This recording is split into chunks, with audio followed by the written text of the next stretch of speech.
पुण्याला पावसानं झोडपलं, शाळा कार्यालयांना सुटी, खडकवासल्यामधून थोड्याच वेळात विसर्ग वाढवणार।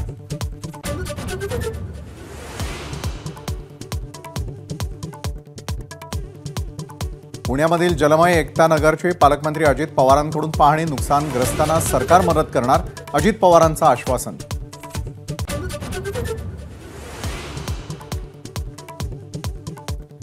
सर्व अधिकाऱ्यांनी फील्डवर उतरा, गरज पडल्यास अडकलेल्यांना एअरलिफ्ट करा, पुण्यामधील पूरस्थितीवर मुख्यमंत्री एकनाथ शिंदेंचे आदेश।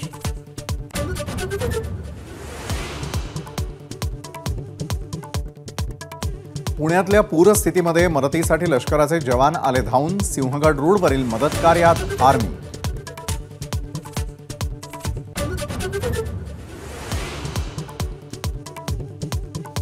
खडकवासल्यातून विसर्गावरून संभ्रमावस्था, 6 वाजेपर्यंत 40,000 क्युसेकनं विसर्ग वाढवणार, जलसंपदा विभागाची माहिती। तर विसर्गाची निश्चित वेळ न कळल्यानं नागरिक संतप्त।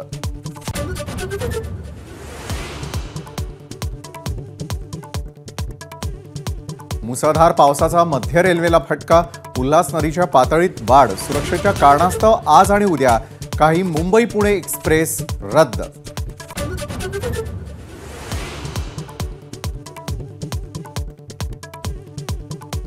मुंबई शहर उपनगरामध्ये सकाळपासून तुफान बॅटिंग करणाऱ्या पावसाची दुपारनंतर उसंत, तिन्ही मार्गावरील लोकल विलंबानं, रस्ते वाहतुकीचा वेगही मंदावला।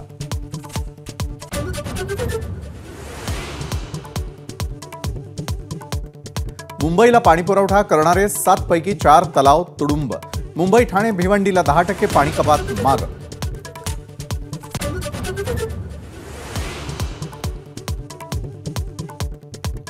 कल्याणच्या शिवाजीनगर परिसरामध्ये 200हून अधिक घरांमध्ये गुडघाभर पाणी, वालधुनी नदीच्या कडेला असणाऱ्या घरांमध्ये पाणी शिरल्यानं नागरिकांचं स्थलांतर।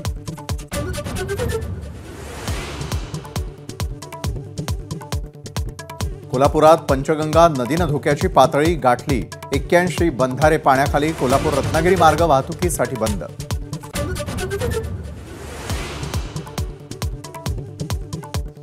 पदाधिकारी मेळाव्यामध्ये राज ठाकरेंचा स्वबळाचा नारा, 225 ते 250 जागा लढवण्याचा निर्धार, काहीही करून मनसैनिकांना सत्तेत बसवण्याचा निश्चय।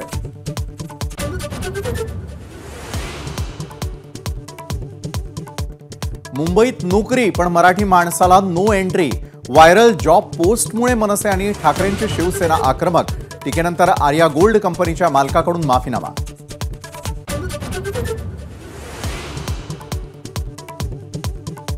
मध्य रेल्वेवर 27 जुलैपासून 6 दिवसांचा मेगा ब्लॉक, पुणे विभागातील 19 गाड्या रद्द, 22 एक्सप्रेसचे मार्ग बदलणार।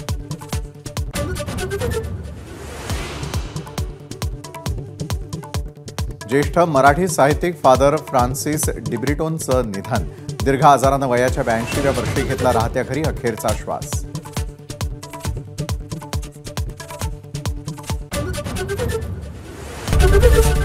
एबीपी माझा, उघडा डोळे बघा नीट।